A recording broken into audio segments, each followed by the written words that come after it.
எல்லோருக்கும் வணக்கம். மீண்டும் கிறிஸ்டெக் செமினரி சேனல் சார்பாக எல்லாரையும் வரவேற்கிறோம். இப்போ மீண்டும் நம்ம கிளாஸுக்கு போக போகிறோம். Banking and credit management skills development course பேசிக்கில் லெசன் நம்பர் 4. அதாவது டைப்ஸ் ஆஃப் லோன்ஸ். லோனில் என்னென்ன டைப் இருக்குது அப்படின்னு பார்க்க போகிறோம். அதில் ஒன்று செக்யூர்டு லோன், இன்னொன்று அன்செக்யூர்டு லோன்.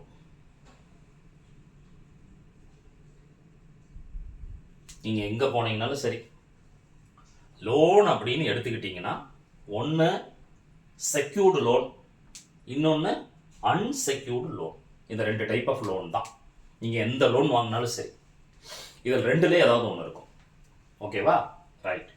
இப்போது செக்யூர்டு லோன் அப்படின்னா என்ன அப்படின்னா, நல்லா கவனிங்க.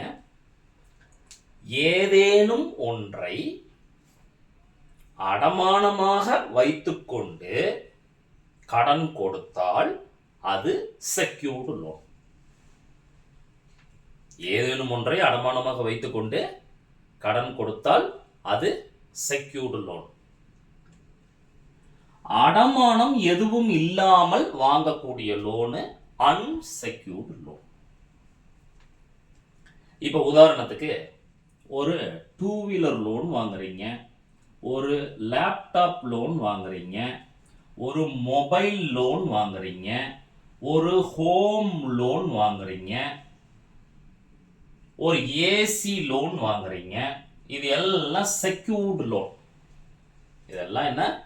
2 வீலர் லோன் வாங்கும்போது 2 வீலரை அடமானம் வைக்கிறோம், லேப்டாப் வாங்கும்போது லேப்டாப்பை அடமானம் வைக்கிறோம், மொபைல் வாங்கும்போது மொபைலை அடமானம் வைக்கிறோம், ஹோம் லோன் வாங்கும்போது வீடு அல்லது நிலத்தை அடமானம் வைக்கிறோம், ஏசி வாங்கும்போது ஏசி அடமானம் வைக்கிறோம். இதெல்லாம் வச்சு தான் நம்ம என்ன பண்ணுறோம்?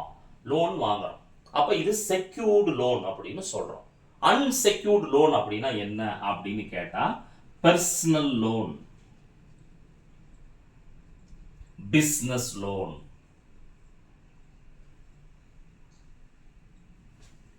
Personal loan, business. பர்சனல் லோனுக்கு எதையாவது அடமானம் வைக்கணுமா? வேண்டியதில்லை. எதையும் அடமானம் வைக்க வேண்டிய அவசியம் இல்லை. பிஸ்னஸ் லோன் அல்லது பிஸ்னஸ் இம்ப்ரூவ்மெண்ட் லோனுக்கு எதையாவது அடமானம் வைக்கணுமா? அடமானம் வைக்க வேண்டிய அவசியம் இல்லை. இது ரெண்டும் தான் அன்செக்யூர்டு லோன்ல வரும். இது செக்யூர்டு லோன்ல வரும்.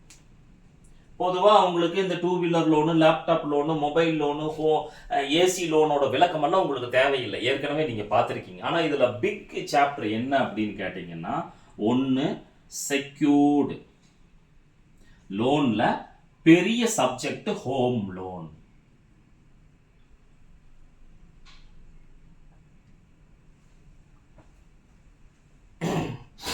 Two wheeler loan, laptop loan, mobile loan, AC loan, அதெல்லாம் விளக்கம் தேவையில்லை. அதெல்லாம் உங்களுக்கு பின்னாடி கால்குலேஷன் போடும்போது அந்த லோன் எல்லாம் எப்படி கொடுக்குறாங்க, வட்டி எவ்வளோ கால்குலேட் பண்ணுறாங்கிறது உங்களுக்கு தெரிஞ்சிடும். ஆனால் இதில் பெரிய பிக் சப்ஜெக்ட் என்ன அப்படின்னு கேட்டிங்கன்னா, ஹோம் லோன்.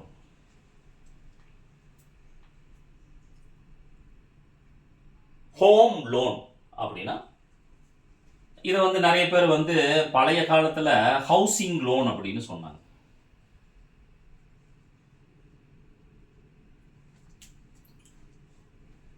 இந்த கம்பெனிக்கு லோன் கொடுக்குற கம்பெனிக்கு பேர், நிறைய கம்பெனிக்கு ஹவுசிங் லோன் அப்படின்னு தான் இருக்கும். அது ஹவுசிங்னு சொல்லக்கூடாது, ஹோம் லோன். ஏன் அப்படின்னா, இந்த ஹவுசிங் லோன் அப்படின்னா, ஹவுஸ் அப்படின்னா அங்கே யார் வேணாலும் தங்கிட்டு போகிறாங்கன்னு அர்த்தம். ஹோம் அப்படி இல்லை. கணவன், மனைவி, குழந்தைகள், அன்பு, பாசம் எல்லாம் இருக்கும். இப்போ நம்ம ஹவுசிங் லோனை பற்றி பேசலை, ஹோம் லோன் பற்றி தான் பேசணும்.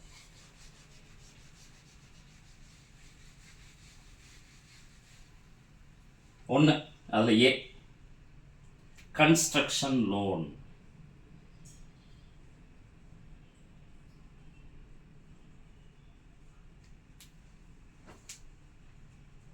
ரொம்ப சிம்பிள்.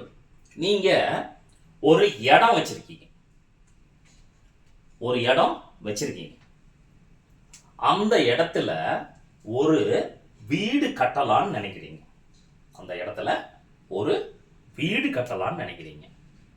அப்போ உங்களுக்கு கடன் தேவைப்படுது.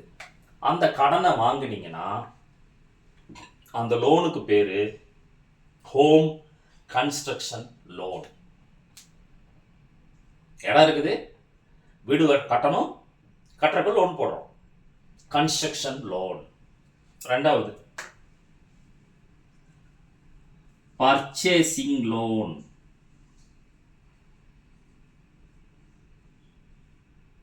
எல்லாம் ஹோம் லோன் தான். இடம் இல்லை, ஏற்கனவே யாரோ ஒருத்தர் வீட்டை கட்டி வச்சிருக்கிறாங்க, அந்த வீட்டை நம்ம லோன் போட்டு வாங்க போறோம், அதுக்கு பேரு purchasing loan. C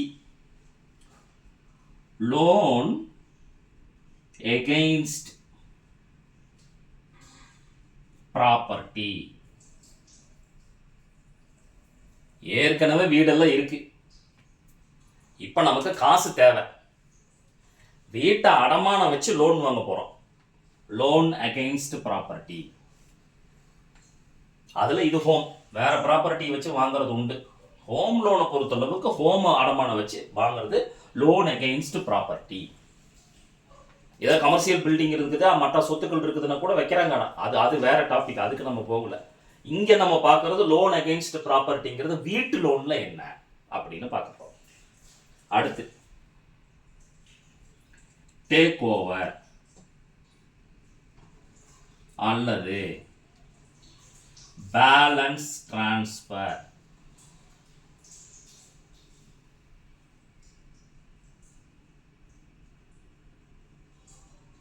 home loan ஹெச்எல்னு போட்டுக்கலாம், ஈஸியா உங்களுக்கு புரியுதுக்கு.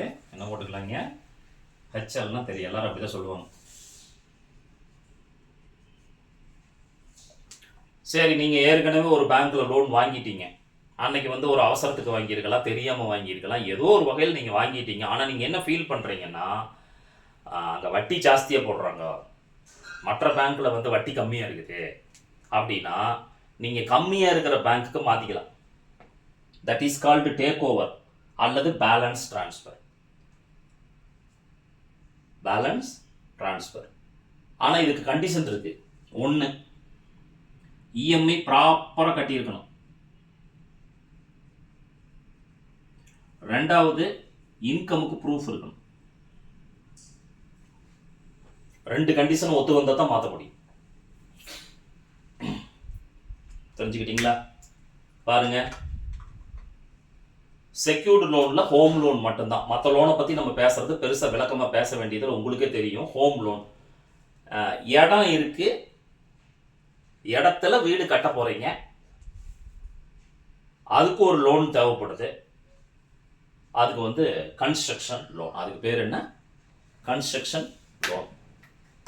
இதுக்கு வந்து மினிமம் பேங்க்ல சொல்றது ஒரு 500 ஸ்கொயர் ஃபீட்டாவது இருக்கணும். இடத்தோட அளவு வந்து 500 ஸ்கொயர் ஃபீட் மினிமம் இருக்கணும், அப்பதான் லோன் கொடுப்பாங்க.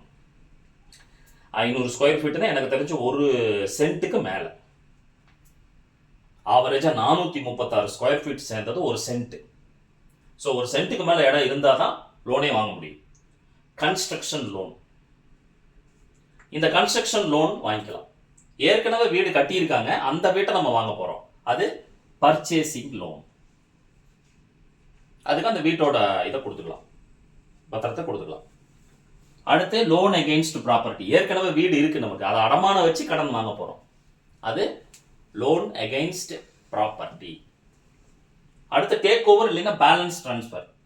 நம்ம வாங்கியிருக்கிற லோனுக்கு வட்டி அதிகமாக போட்டிருக்காங்க, அல்லது பேங்கோட சர்வீஸ் வந்து பிடிக்கல, இவங்க வந்து என்கிட்ட சரியா நடந்துக்க மாட்டேங்கிறாங்க, நான் கேட்குற கேள்விக்கு பதில் சொல்ல மாட்டேங்கிறாங்க, இப்படின்னு ஏதாவது பிரச்சனைகள் வரலாம். இந்த மொபைல் நம்பர் எல்லாம் மாத்திக்கிறீங்கல்ல, எம்என்பி மொபைல் நம்பர் போர்ட்டபிலிட்டி, அதே மாதிரி பேங்க் போர்ட் பண்ணிக்கலாம். அதுக்கு பேர் என்னது? டேக் ஓவர் அல்லது பேலன்ஸ் டிரான்ஸ்பர். ரெண்டு கண்டிஷன் இருக்கு. இஎம்ஐ ப்ராப்பரா பே பண்ணியிருக்கணும். எக்ஸிஸ்டிங் இஎம்ஐ வந்து ப்ராப்பரா பே பண்ணியிருக்கணும். எக்ஸிஸ்டிங் இஎம்ஐ வந்து ப்ராப்பரா பே பண்ணியிருக்கணும். ரெண்டாவது, இன்கமுக்கு ப்ரூஃப் இருக்கணும். புதுசா எவ்வளவு லோனுக்கு போக போறீங்களோ அந்த லோனை உங்களுக்கு கட்டுற அளவுக்கு திறமை இருக்குதா அப்படிங்கிறதுக்கு ப்ரூஃப் இருக்கணும். இது வந்து பேசிக் தான், ஏன்னா நம்ம எடுக்கிறத பேசிக் கிளாஸ் தான். இதில் நிறைய விஷயங்கள் இருக்குது. இடம்னா என்ன, இடத்த எப்படி அளக்கிறது, இடத்த எப்படி வகையறா பண்ணுறாங்க, அப்புறம் இடத்துக்கு பர்மிஷன் எப்படி வாங்குறது, அதுக்கு வந்து கவர்மெண்ட்டில் என்ன நாம்ஸ் இருக்குது, அதுக்கப்புறம் பட்டானா என்ன, சிட்டானா என்ன, மூலப்பத்திரம்னா என்ன, பத்திரம்னா என்ன, இந்த மாதிரி நிறைய விஷயங்கள் அதில் இருக்குது. அது வந்து நம்ம அட்வான்ஸ்டு கிளாஸில் பார்க்கலாம், இப்போ தேவையில்லை. அதுக்கப்புறம் வீடு.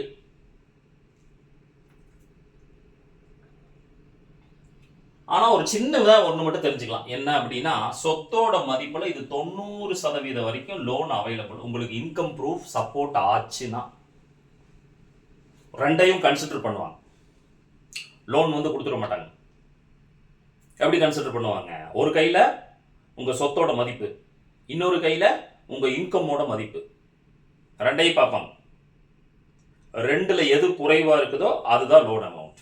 நல்லா புரிஞ்சுக்கிட்டீங்களா? உங்களுக்கு வந்து ஒரு 10 கோடி ரூபாய் சொத்து இருக்கும், ஆனால் இன்கமே இல்லை. லோன் வந்து அது என்ன எவ்வளோ இருக்குதோ அதுக்கு தான் வரும்.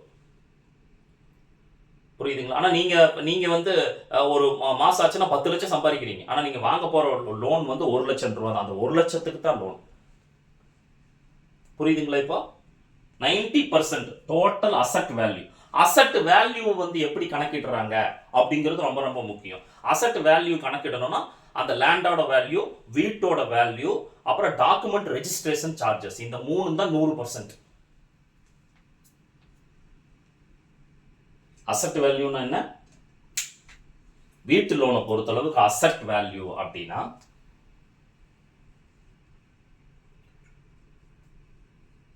அசட் வேல்யூ அப்படின்னா லேண்ட் பிளஸ் வீடு ஹோம் பிளஸ் ரெஜிஸ்ட்ரேஷன் சார்ஜஸ், 3 சேர்ந்தது 100%. 3 சேர்ந்தது 100%. அப்போ ஒரு லேண்டோட வேல்யூ, அந்த அதில் கட்டியிருக்கிற வீட்டோட வேல்யூ, அதுக்கு ரெஜிஸ்ட்ரேஷன் சார்ஜஸ் எவ்வளோ எல்லாம் கணக்கு போட்டு 100%. அதில் 90% வரைக்கும் கன்ஸ்ட்ரக்ஷன் லோனுக்கு கிடைக்குது. பர்ச்சேசிங்க்கும் 90% வரைக்கும் கொடுப்பாங்க. Loan against property 50%. சொத்து மதிப்பு 10 லட்சம் ரூபாய் சொத்து இருக்கு, 5 லட்சம் கொடுப்பாங்க. டேக் ஓவர் பேலன்ஸ் டிரான்ஸ்ஃபருக்கு நான் சொன்ன கண்டிஷன் 2 இருக்கு. அது இல்லாம பேங்க்ல ஒரு லெட்டர் வாங்கணும், எவ்வளவு பேலன்ஸ் இருக்குது உங்களுக்குன்னு 15 நாட்களுக்குள் செல்லுபடியாகக்கூடிய ஒரு லெட்டர் கொடுப்பாங்க. அந்த 15 நாளைக்குள்ள இங்க டிரான்ஸ்ஃபர் ஆயிடும். நீங்க ஏற்கனவே பழைய பேங்க்ல போய் ஒரு லெட்டர் வாங்கணும், எவ்வளோ பேலன்ஸ் இருக்கு 15 நாள் வட்டியோட சேர்த்தி. அதை வந்து அவங்க கொடுத்துட்டு பத்திரத்தை டிரான்ஸ்ஃபர் பண்ணிக்குவாங்க, எல்லாம் பண்ணிக்குவாங்க, இதெல்லாம் பண்ணுவாங்க. இப்போ புரியுது உங்களுக்கு?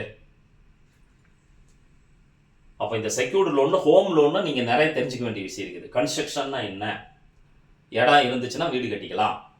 பர்ச்சேசிங்னா என்ன, கட்டின வீட்டை வாங்கிக்கலாம். லோன் அகெயின்ஸ்ட் ப்ராப்பர்ட்டினா என்ன, ஏற்கனவே இருக்கிற நம்ம வீட்டை அடமானம் வச்சுக்கலாம்.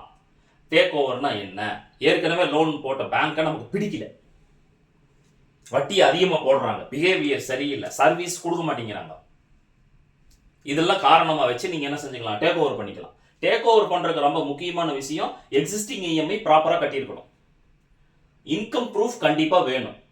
அதுக்கப்புறம் ஒரு லெட்ரு, 15 நாள் வட்டியை சேர்த்தி ஒரு லெட்ரு, எவ்வளோ பேலன்ஸ் இருக்குன்னு அதை கொண்டு வந்து நீங்கள் கொடுத்தீங்கன்னா இங்கே ட்ரான்ஸ்ஃபர் ஆகிடும். அதுக்கப்புறம் அந்த பேங்க்குக்கும் உங்களுக்கு சம்மந்தம் இல்லை, இந்த பேங்க்குக்கு நீங்கள் இஎம்ஐ கட்ட ஆரம்பிச்சிடலாம். இப்போ புரியுது உங்களுக்கு?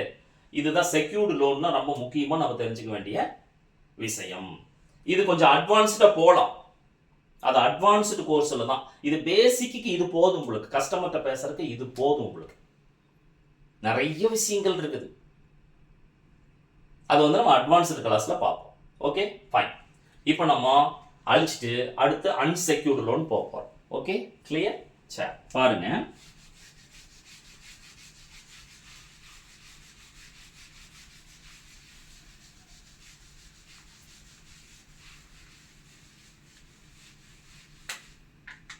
Number 2, unsecured loan.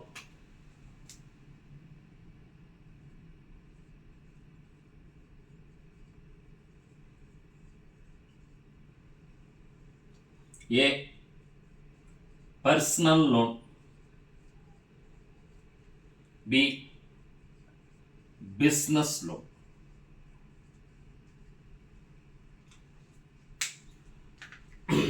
இது ரெண்டுக்கும் அடமானம் எதுவும் கொடுக்க வேண்டியது இல்லை.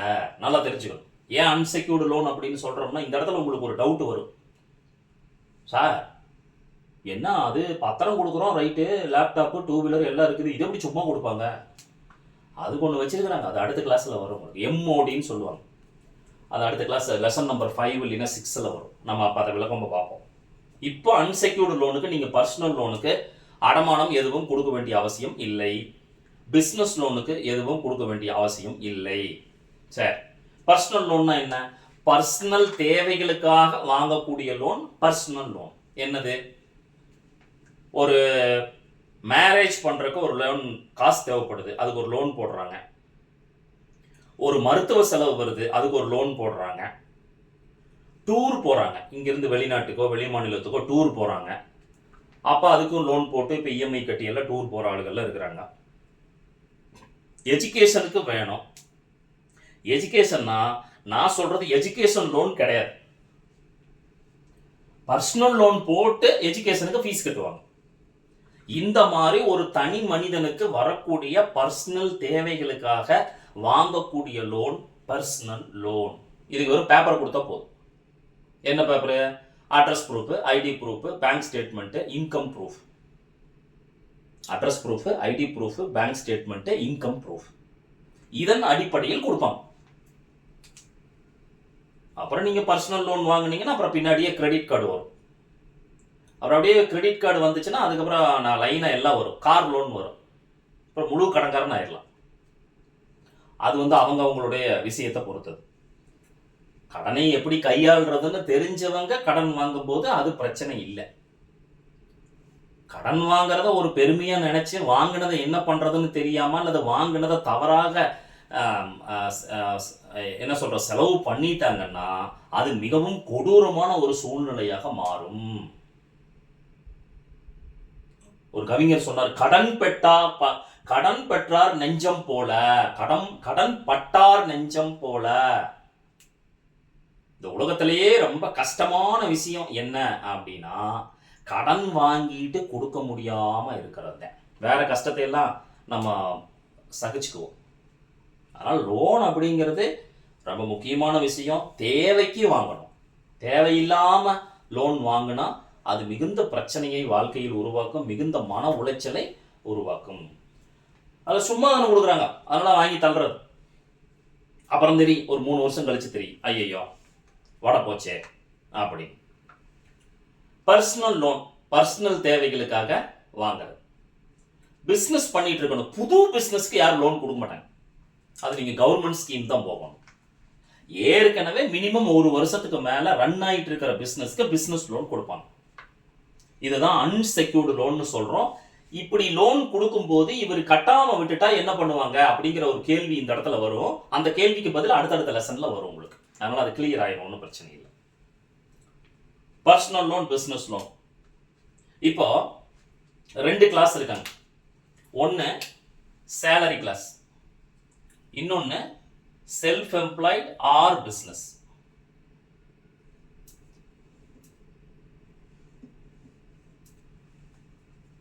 சேலரினா சம்பளத்துக்கு வேலைக்கு போறவங்க.